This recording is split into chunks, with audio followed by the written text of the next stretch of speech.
সকালবেলা ঘুম থেকে উঠেই দেখছি কি অবস্থা, জানালা খুলেই দেখছি চারিদিকটা একদম বৃষ্টিতে ভেজা, আর অবস্থা রাস্তার অবস্থা পুরো খারাপ।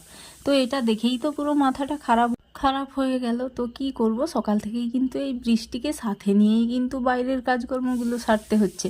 তো এখন এই যে ঝট করে কিন্তু স্নান করে আগে পুজোটা সেরে নিচ্ছি। পুজোটা না সারলে কিন্তু আমার কোনো কাজেই আমার হাত পড়ে না। তো দেখো এই যে পুজোটা ডান, তারপরে সোজা কিন্তু এই যে রান্না করেছি, তো মেয়ের জন্য স্কুলের রান্না সয়াবিনের ঝোল আর এই যে মাছ ভাজা।